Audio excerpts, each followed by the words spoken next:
Добродојдовте на промоција на книгата Она што се памети живе. Првата книга од едицијата Амаркорд на Друштвото на писателите на Македонија. Ми е драго што ова прво представување на ова наша прва книга од ова едиција започна и со квартетот од Факултетот за музичка уметност. Можевте да ги чуете Бојана Митковска, Марија Ристова, Виктор Манев и Сара Илиевска. Го поканувам председателот Живко Гроздановски, председателот на Друштвото, да ве се обрати и да ја промовира книгата.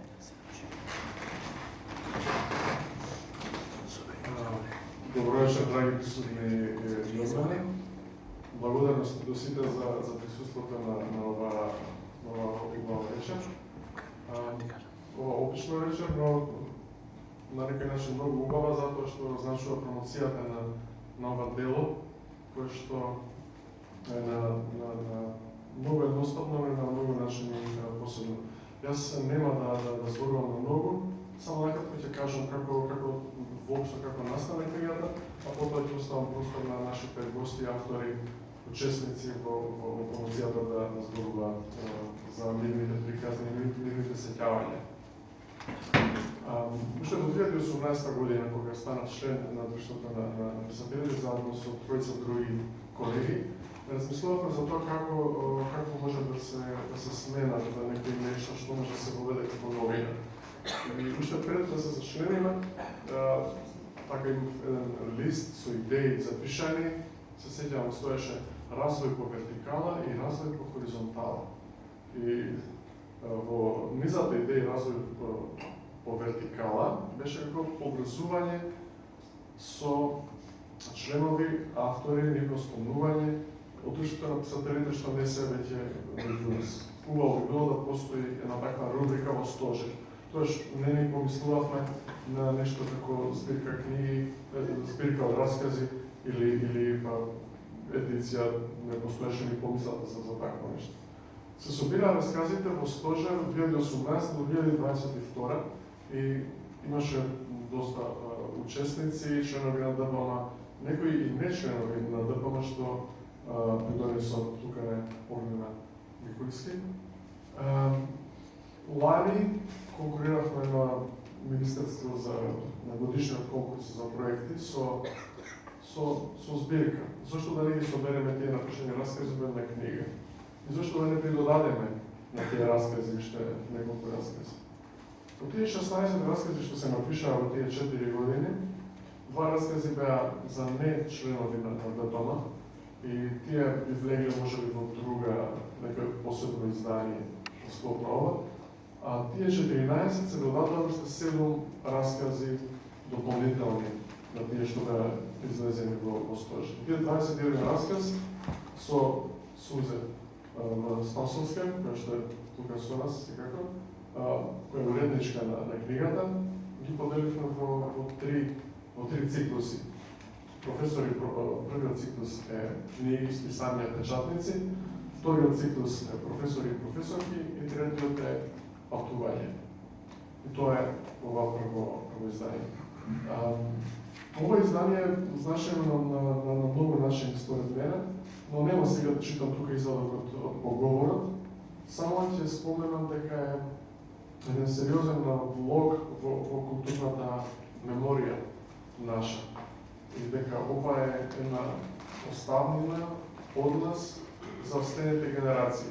Прво, веќе од самата оваа книга јас открив и дознав многу работи за наши автори што не се веќе со нас. Нема да зборувам конкретно, само ќе кажам дека посебно ми е драго што поминавме една или две средби со Ѓорги Сталев и зборувавме за Стале Попов. И тоа беше една аудио снимка која што потоа јас ја уредував и излезе така, може би сум пристрасен, но може би излезе најубавиот расказ од тука едно сеќавање од животот на Стале Попов. Тоа би било се од мене. Сега ќе препуштам на Кате Богоева да разговара со нашите гости. Вие сте нашите гости, со нашите учесници во ова вечер. Уште еднаш ви благодарам многу за за тоа што сте тука и за ова присуство.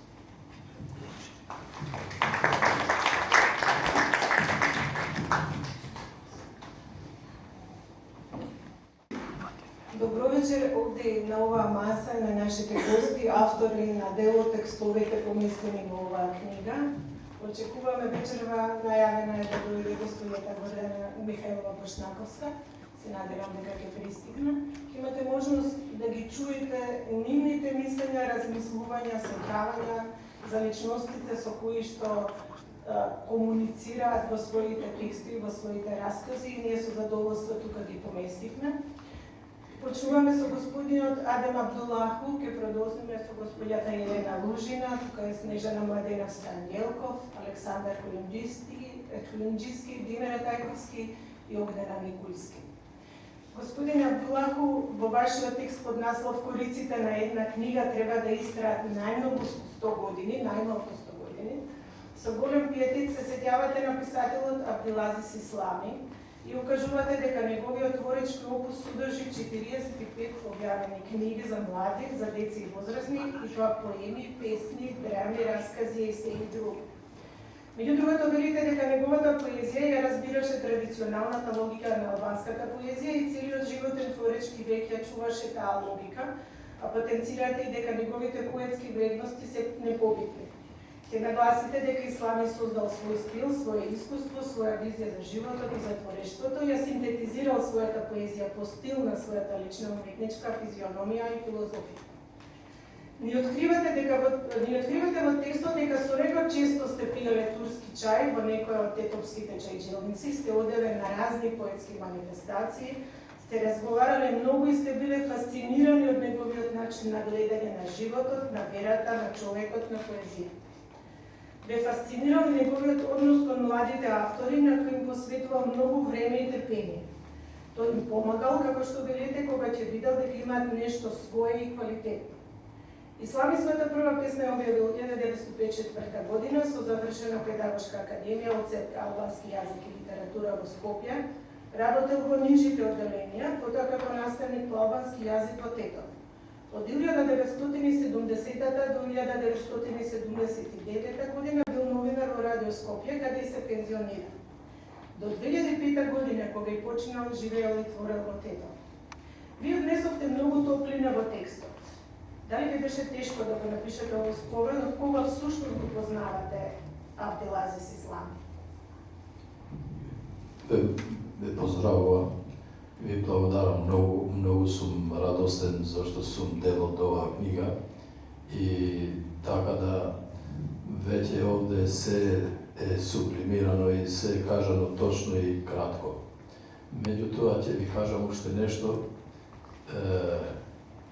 На еден разговор муабет Абдулазис Ислами и Мурат Иса. И меѓу себе си говориле секогаш и како ги со зборови, нели, вака, така, твореш ово, и јас му викам, немојте со господин Абдулазис Ислами, зашто тој има колона по 2 на поети. А вие викам, дали имате колона по 1 на прозатори? И тој почна да се смее, вика, нема. Така да, со него беше многу, каде да се сретнете, каде да се видите, многу љубезен, многу точен, и држеше на тоа што го кажува.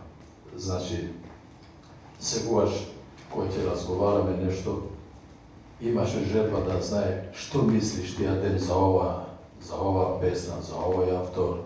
Така да, мислам дека сега кога ги слушав овие, јас го немав читано ова од многу години, кога има 3-4-5 години колку беше тоа. И сега се сетив на многу нешта, на многу работи. Меѓутоа, ние треба да продолжиме вака, да се сеќаваме на убави нешта и тие, кога зборуваме за нив, значи, тие се со нас, во нашите мисли, во нашите размислувања. Така да не би сакал повеќе се тоа кажано, пишано, кој како може ќе го читате. Ви благодарам многу, да не земам многу време. Ако треба уште нешто да... Ви благодарам и јас. Фала. бидејќи го микрофонот дека сакате на господјата Елена Лужина, таа е автор на текстот Скраба од нејзиниот дом за Јадранка Владова, која беше родена 1956 година, а почина 2020. Господјо Лужина и го посветите текстот на Јадранка Владова, именувајќи го како Скрабо во нејзиниот дом и уште на почетокот во првата реченица напишате: не знам зошто и како се случило професорот Владо Урошевич својот факултетски кабинет да го дели токму со Јадранка Владова и тврдите дека тоа било природно како бел ден. Колку време ја познавате професорката и писателка Јадранка Владова, која, како што напишавте, спаѓа во оние жени кои навистина знае и умеја од ништо да направат нешто? Beskrajno долго и то нема да престане никогаш. Јадранка Владова е неверојатна особа со неверојатна дарба, енергија и најмногу од се добрина и талент за пишување, знаење за пишување. Ако воопшто можеме да ги компарираме и споредуваме професорите кои предават книжевна теорија, детска литература, светска литература, то се прекрати што она ги предаваше, долго исполнително, не знам дали некој може да ја надмине дури и сега по толку многу години Јадранка Владова, верна, доследна, темелна ученичка на своите професори, пред се професорот Ѓурџинов и професорот Владо Урошевич. Ќе сакате ли да ни кажете какви беа вашите разговори поврзани со сказдите, во кои, како што ќе напишете, Јадранка никогаш не стана веројатно? Вистинските писатели веруваат не во така наречена стварност, него во она во што се верува во книжата. Јадранка, меѓутоа, не беше само тај писател сонувач, со тешка рака и неверојатна машта. Фантазија и машта не се исто. Dakle, da, recimo, gledajte, koga ќе погледнете, колку трае нејзиниот активен авторски век, тој трае само 18 години. Само 18 години. Меѓутоа, во текот на тие 18 години, она има направено 8, односно 9 авторски книги, меѓу кои е и наравно Скарбо. Скарбо е една чудесна работа, за која не можам сега да зборувам, затоа што би то бил, морам да напишем расказ за тоа. Да, ме треба и да се прочита дело доволно. Не е доволно да се прочита дело. Дакле, 18, за протекот на 18 години да напишете 10 авторски книги, dakle, книги кои што се раскази, поезија, наслови фамозни, измислување на светот, мојот пријател и така дале, гледалото за доб гледалото, dakle, да пишувате книги за деца, dakle, 10 такви, да напишете 7 учебници, а ние што професориравме цел живот, знаеме проклето добро што значи да се направи учебник. Да напишете, да направите, да составите еден речник македонско-чешки. Dakle, речник македонско-чешки. И да испреведувате едно чудо книги од други јазици. И сето тоа да го направите за само 18 години, тоа е едно полновество. Dakle, сето тоа да успеете да го направите за само 18 години, тоа е навистина чудо. Нејзините, она и припаѓа, ако можеме вако поетички да дефинираме каква е не учебникарска, не речникарска и не професорска матрица, пишувачка матрица на Јадранка Владова, онда е то нешто што кокетира перманентно во пируетите на надреализмот, на најубавите, најнедостижните писатели од почетокот од 20. век. Dakle, еден вид литература кој лебде цело време i jedan vid literatura koji vo to lebdenje zapravo emanira jedna neverojatna dobrina. Mantrata na neizinata literatura i neizinata dobrina je od Mali od princ. Od replikata glasovi, pročujeната replika na Лисицата, ти мене ќе ми бидеш единствен на свет, а јас за тебе ќе бидем единствената на свет. Благодарам многу, многу ми е драго што ова вечер се подсетуваме на Јадранка Владова. Меѓутоа, во оваа книга има едно многу интересно, автентично и многу силно подсетување на Снежана Владимирска Неделкова, на незината. И вие со голем пиетет се седавате на вашите текстот, а текстот го започнувате со можни, искрени и умпав момент. Одите на посета со својот син, а години предходно сте го посетували и со својата ќерка. Мора да признаете дека таквите посети воопшто се ретки. Лукаво место остави Благој Иванов во вашиот живот и како писател, професор и како човек.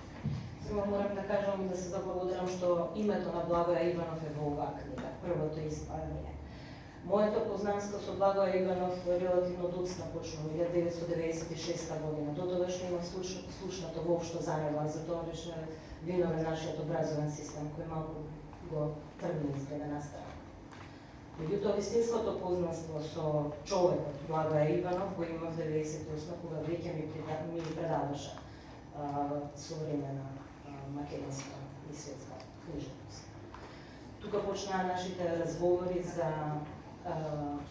книгите кои што прво го оцртуваат нашето Скопје, бидејќи тој знаеме дека беше хроничар на Скопје. А потоа продолживме да се навраќаме кон минатото и така постепено ги откривате неговите книги кои зборуваат за предвоено Скопје и понатаму тоа што се случуваше во 90. Во книгата морам да ме прекинам за да не изгубиме еден момент кој што е многу важен. Илустративен и за вас и илустративен и за него. Во овој врска се поместен еден момент дека токму тој, кај кој сте полагале на факултетот за драмски уметности, сте добиле броште важна животна насока. Тој подарувајќи ви примерот од својата најнова книга, ви рекол дека следниот пат и од вас чека книга. Ви влеа ли тој и само ви ја потврди потребната самодоверба за пишувањето ваше кој што се уште трае? Знаете колку долго ми требаше да сватам што сакал да ми каже? Колку години имате? 2011 излезе 11 жени и тој беше мојот прв читател заедно со Жарко Бојанџевски, синот на господин Александар Бојанџевски. Значи напишав, ми рече, баш тоа што ми рече, ти дете треба да пишуваш од себе и за себе. И тргнав од себе. Пишувајќи за себе изгледа доправдо многумина. Затоа ја добив тогаш наградата Роман Вернер. Меѓутоа, тука не е заправда. Во смисла на тоа дека требаше повторно да пребарувам во себе и во својата историја, лична, семејна историја, ја напишав и молчи со отвореност. А како голема посвета за неговиот пат, за тоа што тој ми беше поволен ветер во грб, ја напишав Луѓето а не градот, која што го има како поднаслов, она што е наслов на оваа книга. Она што се памети живе, зашто сум многу благодарна. А таа промоција има посветите и него. Точно. И сега што се случува? Е предобро видео направив. Тоа е работната соба на писателот. Што има само 43 прегледи. Зарем никој не сака да види како бил творичкиот амбиент на еден тако великан? Не разбирате? Не разбирам. Јас во таа просторија се простував од него. Не од неговите дела, со нив се уште не сум завршила. Со него телесно се простивме на тој. А меѓутоа не потсетува секоја година заради тоа што несреќно почина на роденденот на мојот сопруг. Тука има нешто... Има, меѓутоа и сопругот направи огромна посвета за професорот Благоја Иванов, со Скопски дамари, не знам дали знаете, книгата која што собира во себе раскази од различни периоди на Благоја Иванов. И нешто што, да речеме, тогаш се присетувавме со сопругот дека веројатно да сум му негова врсничка. Јас би му била и најдобра пријателка. до толку беше интензивна секоја наша среда, толку интензивна. Меѓутоа, иако бидејќи со децава, нели, додека растеа, не беа во можност многу често да се гледам, меѓутоа, значи, покрај тоа што беа ретки нашите средби, секогаш беа толку интензивни, толку исполнети со сеќавање, со разговори за литературата воопшто, за модерните времиња, за тековите кои што треба да ги опишува литературата и книжевноста. Многу ми е драго што кој дел од неговиот живот и од вашиот живот е копнул во оваа книга. Се надевам дека луѓето кои што не слушаат се задоволство ќе ја читат. Јас мислам дека сега ќе имаме уште малку музика. Повелете.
сега господинот Александар Којунџиски. Господинот Којунџиски, вели вашиот текст, вашиот расказ, сте го со голема почит, сте го посветиле на вашите професори, од некогашниот филозофски факултет, кој што подоцна преминува во филолошки. Тој период 65-та, 66-та, 67-та, така и почнуваат вашите писања. Вие ова се надевам слушнавте ли да го повторите.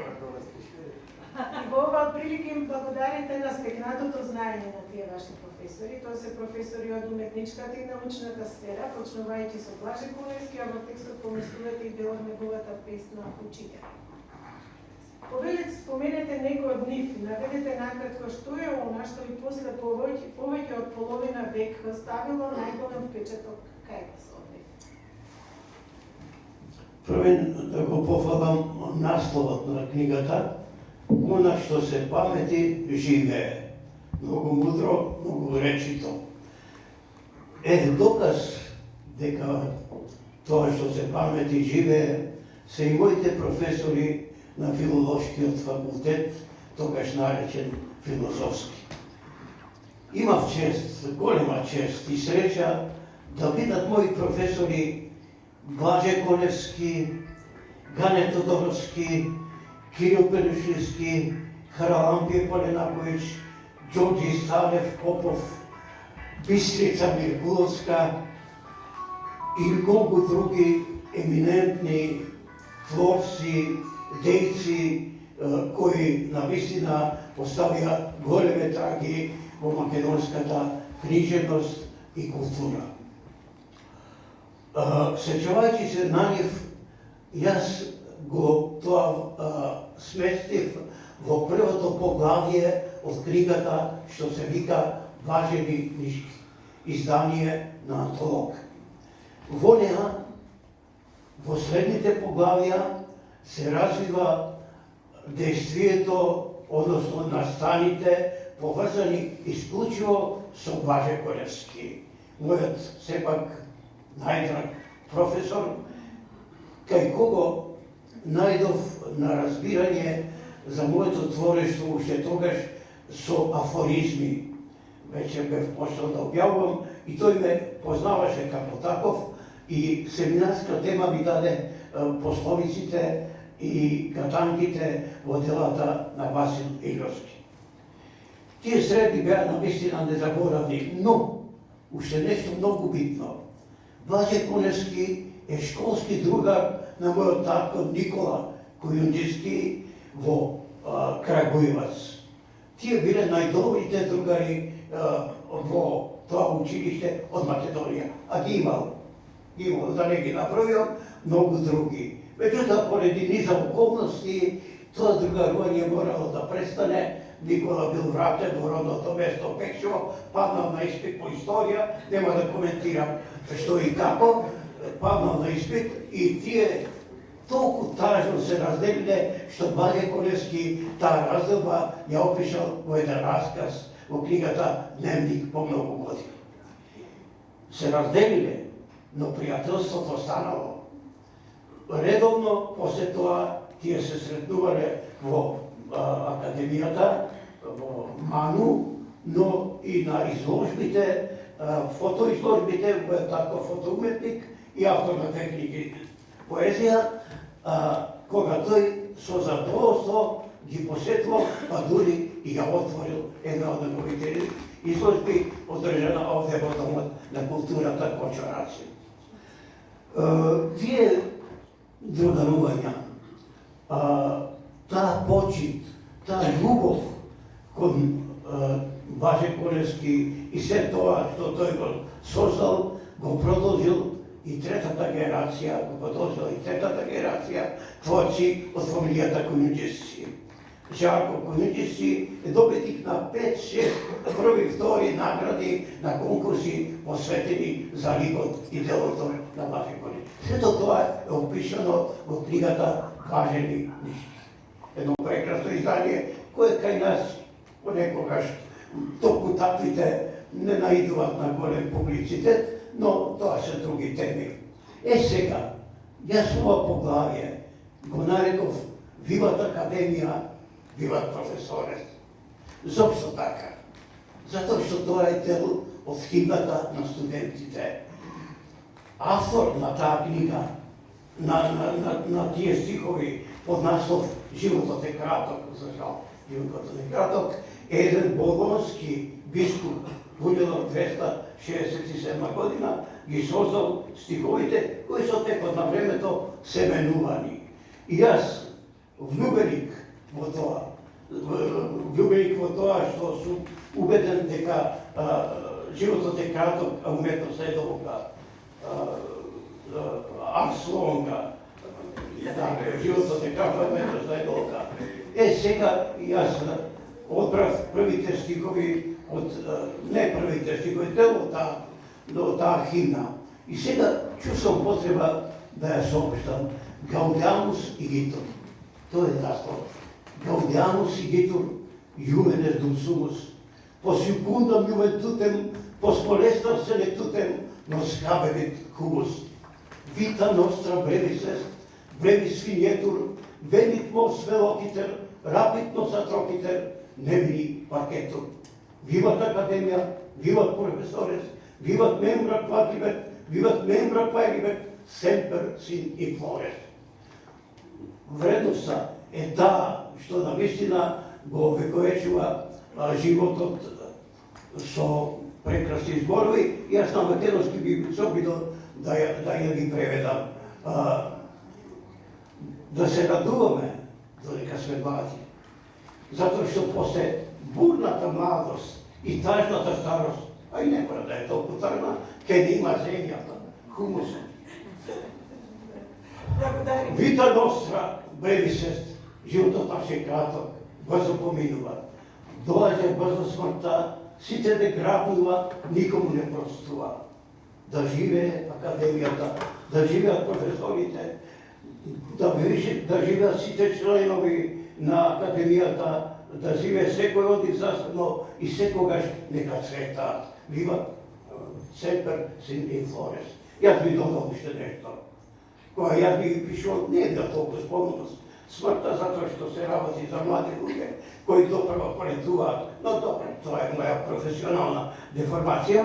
И само уште нешто би додал, навистина да живее Академијата, да живеат филозофските и сите други факултети, да живеат професорите, да живеат студентите, да живеат учениците, затоа што сите тие се еден ден наши вредни работници на разни полиња, но со посебна почит кон уметниците, кон музичарите, кон ликовните уметници и секако кон нас писателите.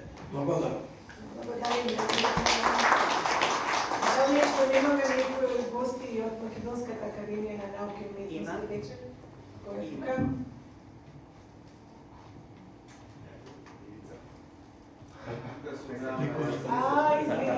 Извинете, ова е новиот член на Македонската академија на науките и уметностите. Добре, има еден представник, се надевам ќе им пренесете. Јас сум од како професор на филозофија.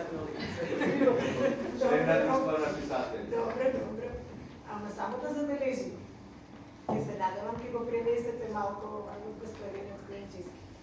Господинот Димер Тајковски напиша еден расказ кој што е многу интересен со неговиот наслов "Сликата, сенката, градот", посветен е на Данило Коцевски. Данило Коцевски е човекот кој што сите во Скопје претпоставувам го знаат барем по ликота, колештото, тоа е прашање. Меѓутоа сепак Данило беше со години човекот кој што го среќававме на улиците и го препознававме и на различни места во неговите книги, на емисиите, сакавме да го слушаме како говори.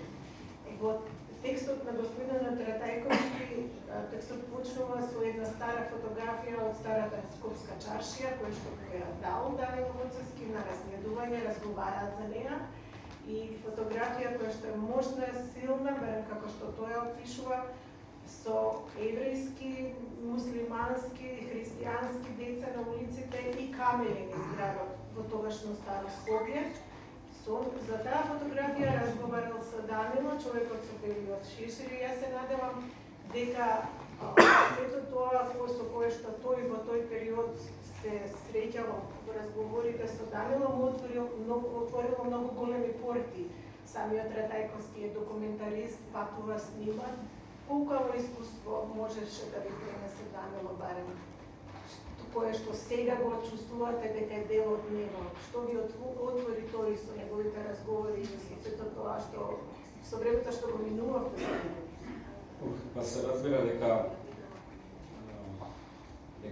отвара нови можности, отвара нови прозорци и апсолутно има влијание кон однос на она што го работим. Данило Куцевски беше и колега мој од Македонската радио телевизија, поточно од радио телевизија Скопје. Така што имавме еден вид, ајде да кажем, континуитет по однос на содржината која што ја работевме бајци. Ова моје кажување по однос на одговорот кој што треба да го дадам на ова прашање, ќе го започнам со еден убав сончев ден кога зацвони телефонот во редакцијата каде што бев тогаш уредник во Македонската радио телевизија. Тоа беше културно-документарната програма на Македонската телевизија, кога се јави секретарката на генералниот директор и ме повика во кабинетот на генералниот директор, затоа што тоа беше период кога ги дававме годишните програми за работа. Јас отидов на средба кај генералниот директор и кога влегов од вратата, имаше една невообичаена сцена, имаше еден сад со овоше и директорот беше седнат со нозете во висна маса. И така сладко јадеше од овошето и само ми рече: Димче, влези. Влегов и ги извади листовите пред него и ми рече: ја видов вашата годишна програма што ја имате доставена од документарната програма и морам да ви кажам дека вие апсолутно не знаете што работи. И јас го погледнав и викам: не ве разбирам. И он вика: еве, вика, конкретно ќе ви кажам, вика, вие овде сте напишале дека треба да се изработат документарни портрети и чита на Гане Тодоровски. Вика: кој е овој Гане Тодоровски? Се некој анонимно си ги снима. Вика: е, Данило Коцевски, продолжи. Ако некој знае, вика, земи го микрофонот и појди на площад, еве сега земи камера, и ако тројца знаат кој е Данило Коцевски, јас ќе скокнам од прозор. И настане една тишина, на таква непријатна тишина. И не знаев едноставно што да одговорам во тој момент. И само реков: горет, викам, ќе ревидираме програмата, викам. Меѓутоа, сепак размислите уште еднаш по однос на тоа зашто треба финансиите да ги потрошиме, сепак ние сме јавен сервис. И тоа заврши така. Ние не направивме портрети како Македонска радио телевизија ниту на Гане Тодоровски, ниту на Данило Коцевски. Кога Македонската телевизија, документарната програма, ќе реши да направи портрет, обично повозрастните луѓе, особено академиците од МАНУ, не секогаш радо прифаќаат, затоа што тој портрет значеше завршеток на еден важен животен циклус, па имаше неколку случаи каде што некој од академиците или повозрастните писатели по изработката на портретот умира. И често имаше одбивање да се снима портрет. Можеби Данило Коцевски и Гане ја имаат таа среќа, ете да починат без да им се направи портрет. И можеби еве од една гледна точка така ова би било интересно да се спомене. Да, од таа гледна точка ние немавме портрет на Данило Коцевски и некако како таа заокружување на неговиот живот и на неговото творештво, тоа остана како недовршено, незавршено од телевизиска гледна точка, затоа што Данило беше колега наш во Македонската радио телевизија и многу го сакавме и многу го почитувавме, иако тој во архивата имаше оставено голем број од своето документарно и се разбира новинарско наследство. Исто така и овој расказ кој што е краток, иако завршува со точка, сепак расказот, исто како и портретот кој го немаме, е недовршен. И секогаш на средбите кои што ги имавме со Данило Коцевски, нашите разговори беа недовршени и тоа е овој разговор кој што го имавме. Тоа беше кај, убаво се сеќавам, во Карши Ивни Бајко зградата, Камени мост, тука во кафулето и само ме поглед на нашиот разговор заврши, вика, покрај тоа што он беше навистина добар новинар, литературен новинар, новинар кој што работеше емисија од област на книжевноста, тој беше и хроничар на Скопје, сите го паметиме како хроничар на Скопје. За жал денес немаме ни адекватна личност која што ќе го замени во моментот Данило како хроничар на Скопје да ги продолжи тие негови истражувања и тоа е навистина една голема штета. Разговорот заврши со тоа што коментиравме за зградата на Ивни Пајко, именно таму на третиот кат. Тоа беа мали ситни работи кои што Данило ги владееше и ги имаше буквално во рака. Вели на третиот кат живеели и работеле, вика, двајца се извинувам, двајца познати македонски адвокати. Вика, едниот работеше за време на војната, другиот работеше пред војната. Станува збор, не знам колку Скопјани знаете, или оние кои што сте чуле или ги читате неговите фејтони, станува збор за Кирил Дрангов и Павел Шатак, едни двајца македонски револуционери. Кирил Дрангов работел во таа зграда со бугарската администрација, бугарската војска и полиција до 44-та, а во истите канцелари подоцна работел и Павел Шатак, предоставен министер за правда, како адвокат по 44-та година после Масно. Данило имаше некои такви пикантерии од овој тип, кој што навистина умееше да ги раскаже, ги владееше и секојдневно ги пронаоѓаш, дали во литературата, дали во личните разговори со луѓето, со Скопјани пред се и така надаму. Верувам дека таквите ликови и таквите дела ќе му фалат на Скопје.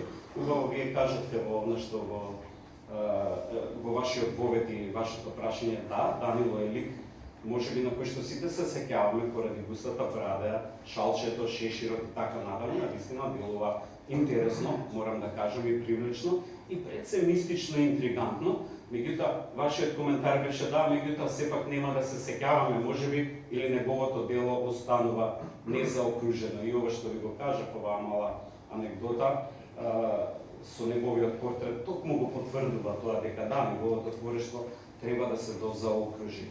И мојот разговор овде ќе го завршам со тоа што човекот со кој што јас го правев разговорот по однос на портретите на 20 македонски писатели, своевремено уште во тогашно време стана и советник за нумизматика на тогашниот гувернер на Народна банка и така натаму. Меѓутоа сцената ете со лошите примерстваме во глави и чели во виси така натаму. Може и од ова да се свати дека вистинските вредности не секогаш испливуваат на површина. Да се го благодарам многу и го поздравувам, се развира ова дело на Друштвото на писатели на Македонија и поздрав и честитки до сите автори кои што учествуваат во него и се надевам дека во иднина ваквата традиција ќе продолжи и за други наши колеги. Ви благодарам. Требале да го пуштите директорот да скокна прозор. И така е висока зградата, би могу да. Можете ли да ми дозволите само? Имам амандманче. Така нешто да кажа. Данило Коцевски е херој, антихерој, што сакате, Супермен, буквално, улога му е на Супермен, во една неверојатно смешна, добра, антологиска серија за Скопје, која што се вика Уа Шнајдери досие Скопје. Двајца мои некогашни студенти, кои су многу горда, Ацо Поповски и овој што е во Америка отиде во Холивуд, Дарко. Дакле, тие двајца направија серијал Уа Шнајдери досие Скопје од 6 или 7 епизоди во кои главен лик, персона драматис, со која почнува и завршува секоја епизода, е Данило Коцевски облечен во костимот на Супермен. Сеќаваме и ова може би го да пренесе во мотор до сега да се репризира. Постои тоа како Нова ТВ го репрезентира. Да. Апропо муабетот за телевизиските документарции, Телма имаше Мојот пат се викаше. Тоа беше До пред 10 години. И после гостите престанаа, не сакаа да доаѓаат затоа што се случи точно тоа. Само што ќе ги снимаме починува. На телевизија ставиме и то више не се игра. Подобро на радио да идат сега. Господјата Елена Никујски направи текст кој што има наслов кој е татко, кој е чашове, како што полукате. Ве сакам да ве запрашам колку предизвик е да се одвојат споменати доживувањата за писателот и ваш татко кој е чашове. Тој вели уште на почетокот колку и да беше познат и го запира на улица за да спотили што мисли, за вас беше ваш татко. Татко од кој се плашеле кога бил луд, но и кој би оставил грст чоколади и книги со посредство на дедов расподелката. Со него сте одели на излети со вашата мајка и вкупно 4 деца, сте патували на одмор во малото Фиќо и тоа ви било забавно, но и сте молчеле, требало да биде тишина во домот кога тој пишува. Кога пораснавте, сакам да ве прашам колку ви значеше тоа што тој ве озможни да го видите светот, другите земји, Канада, Боливија, Перу, зашто со голем пиетет и со големи емоции искрени говорите во текстот. Повелете. Тоа, сакам нешто да кажам. Земете го микрофонот ако сакате. Овој текст го напишав 2021 година на 100 годишнината од раѓањето на татко. И многу сум благодарна на Стожер што го објави. Благодарна сум и на Прилепчани и културните работници во Прилеп кои го одбележаа 100 годишнината и клубот на дипломати. Бидејќи татко ми ја има несреќата да се роди во истата година во која што е роден и Блаже Коневски. А нашите културни институции немаат капацитет да одбележат 200 годишнини во една година. И затоа ова на татко ми помина, меѓу другото, и затоа помина малку по-булварно ма беше обележано. И ова што сум го напишала овдека е всушност благодарност моја на татко. Прво, што ми овозможи да видам дека и познатите славни личности се обични луѓе од крв и од место, кои знаат да збеснат, кои знаат да љубат, знаат да прегрнат. А и дека за да не можам во животот да не се наоѓам во ситуација да величината ми биде проблем да го видам човекот затоа. И да не ми биде страх да комуницирам со луѓе кои што се славни или познати по нешто. Јас не сакам да одам во Боливија без, бидејќи никој не ме прашаше на таа возраст. 600 одделение сум, кога отидовме, никој не ме праша ништо, едноставно, и каде да татко ти мајка ти одиш и ти.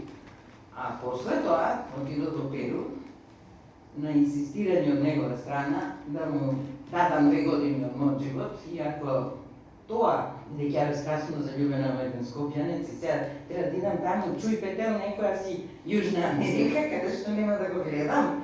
И он ми рече, дај ми 2 години само од твојот живот и тие 2 години, по 2 години, ако сакаш, слободно врати си се веднаш. Јас не се врати, завршив факултет и благодарна сум затоа што со тоа можев да научив да живеам и да ги прифатам различностите кај луѓето. И да знам дека секој има своја приказна и дека во секој човек има по нешто интересно да се научи.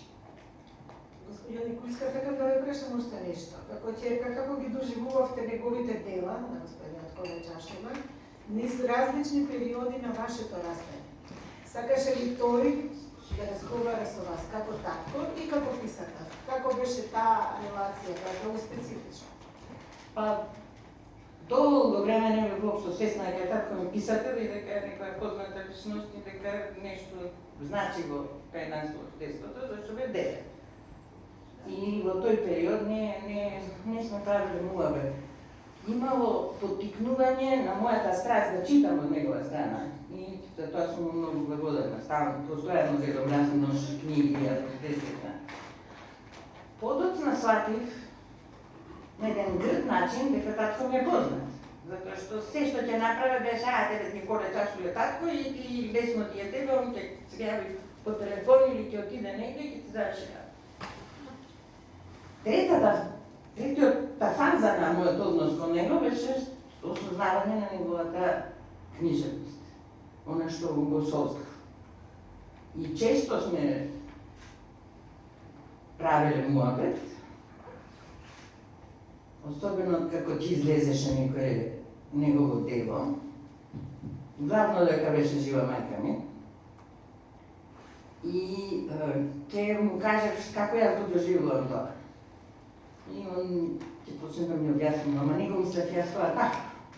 Мојата намера со тој лик или со тој начин на искажување ми беше друга слика да создадам. Викам, твојата намера може да биде каква сакаш, ама за мене тоа е таа слика што ти ја создаваш во мојата свест со твојата книга. И од тие муабети имаше двојна корист. И јас дзиркав малце во начинот на кој еден писар преразмислува и стопнува работите за да излезат после како книга или како творба. И он умееше да ги гледа работите од гледна точка на читател, бидејќи како писател малце подзабораваме да влеземе во главата на читателот од после и да видиме што и како сме, каква трага сме оставили. Благодарам много.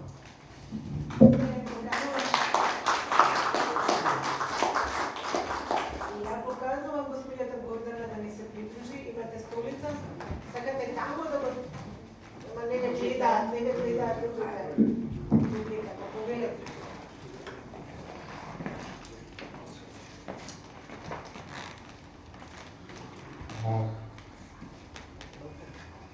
Добро вечер на сите.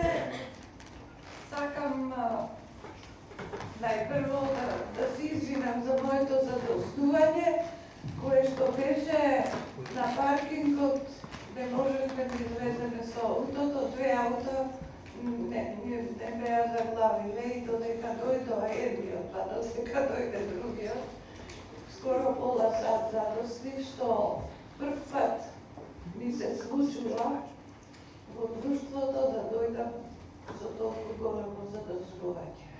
Добро, простено ми е важно, пајакот не дошол. Не можеше би пајак да дојде, тоа беше таква една гужва страшна, хаос е. Инаку тој паркинг би требало да биде приватен, ама таму се паркира и комбиња, и некои луѓе што работаат во Министерството за економија и така натаму. Добро. Како и да е, јас сакам прво да го поздравам ова издание и да му честитам на нашиот председател на ДПМ, на Живко, кој што конечно, после толку многу издавачи што се појавија во Македонија, конечно друштвото на писателите стана издавач. И јас му честитам на Живко и му пожелувам овие активности да продолжат и понатамо, значи му пожелувам добро здравје, зашто без здравје нема ништо. Сакам да ви кажам, што да ви кажам за Михаил Ренџов? Јас само може ли да ме прашам? Насловот на вашиот расказ е Трубадур на македонскиот народ, посветен сеќавање на Михаил Ренџов. Толку имате опишано еден ден, една парче од денот на Галичник, еден летен ден, кој почнува со летното галичко утро, кога Михаил Ренџов вас ве буди со свирење на кап. Да, вие излегувате од вашата куќа и го гледате него таму, вие се познавате со Михаил Ренџов, му ја сакате поезијата и така натаму. И тргнува приказната, која што вие фин, многу умешно ја водите цело време, го повикувате и да пиете нешто што сакате да го пиете заедно, тоа е некој макијато во вашата куќа и тој вади ливче со негова песна. И таму велите дека сакаше тој да си пишува на ливчине песни и ја чита. Колку тој Галичник и тие денови минати со Михаил Ренџов ви беа важни ги носете со себе, за да можете вака да напишете лесно еден расказ кој што тече како вода, завршува исто со убави, топли зборови, кон речев неговата поезија, неговата музика. Го гледате како си оди со ранеци, става камења за да ги носи на нерези во куќата. Тоа беа македонските диаманти. Камењата што ги собираше тој? Молам? Камењата што ги собираше Да, тој? да. Или тој како поет, како автор? Видеше во градината, во нивната куќа. Еве, ја гледам тука Лиле. Во нивната куќа во Нерези. Тој Нерези беше неговата камија.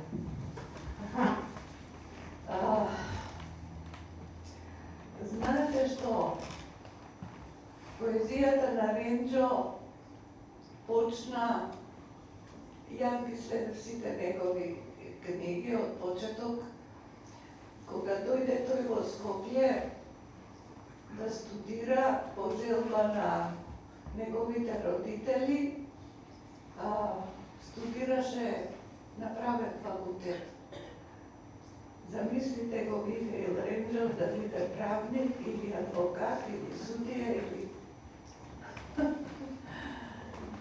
Тој беше така воспитуван, како што во тоа време сме биле воспитувани сите ние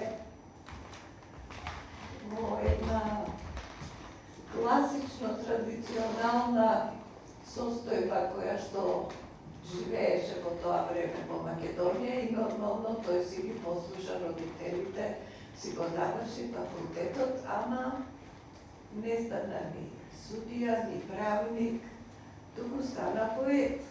Затоа многу му помогна Ацо Шопов како штиплјанец и тој контакт од родниот град се изроди во создавање на една голема поетска фигура, која што со тек на време, со тек на излегување на неговите нови и нови збирки, тој стануваше една личност во македонската поезија, која што наметна едно свое видување за поезијата.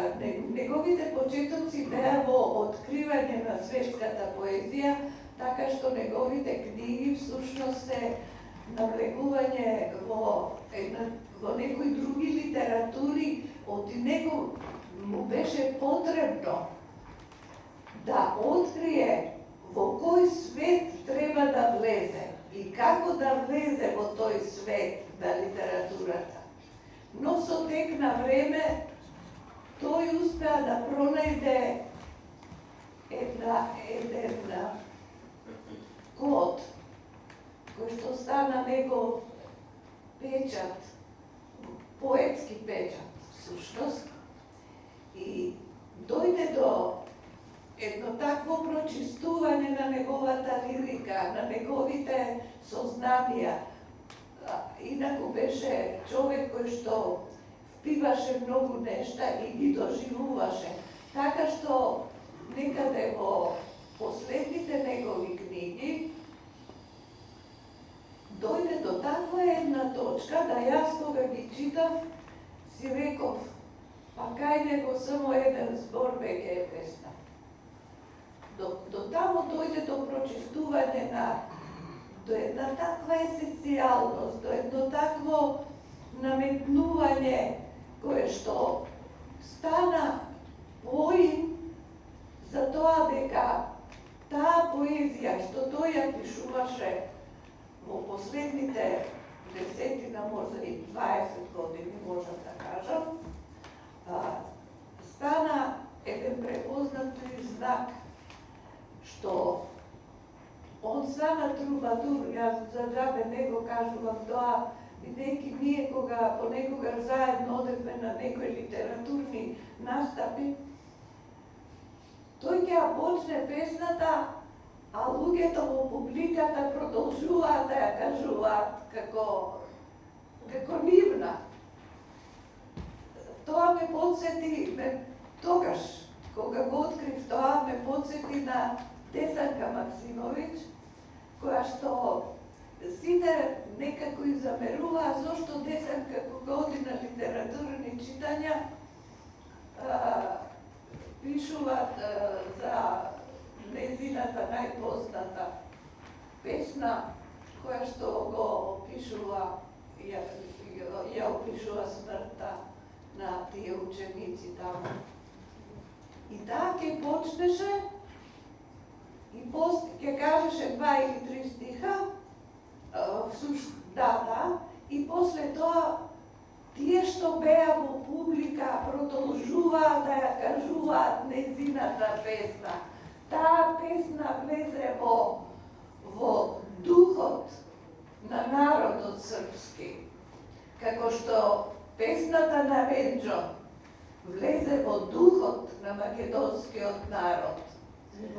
Таа една синкопираност во неговата поезија беше неговиот печат. И тој печат се надевам долго ќе трае.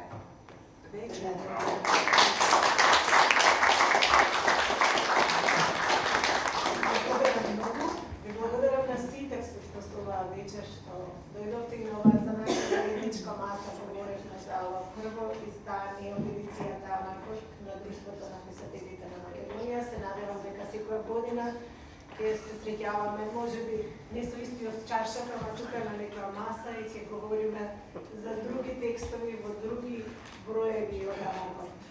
Благодарам уште еднаш.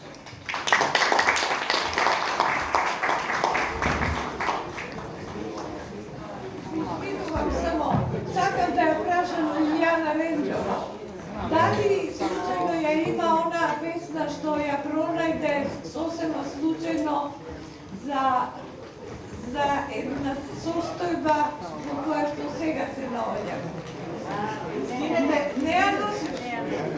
Извинете, ќе ве замолиме да седнете, затоа што тука е символ на Микел Ренџова, тој ќе ве уздрави со...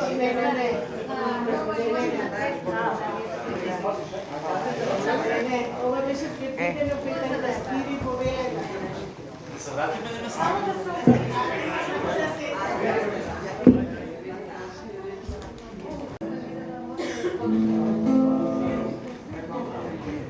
Јас сакам да се заблагодарам на Друштвото на писатели, кај што од мал сум присутен и ги познавам лично сите кои ги спомнавме вечер.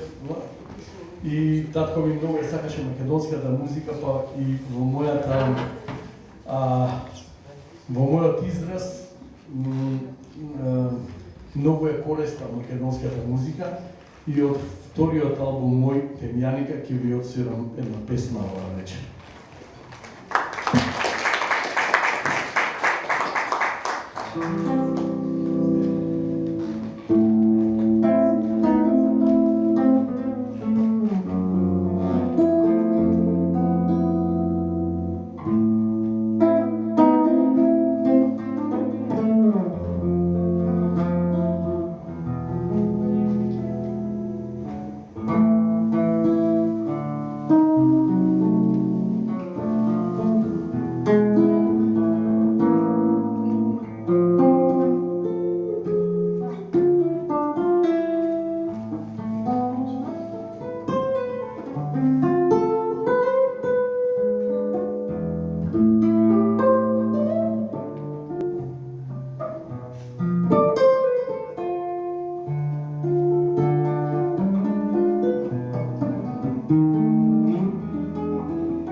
Thank you.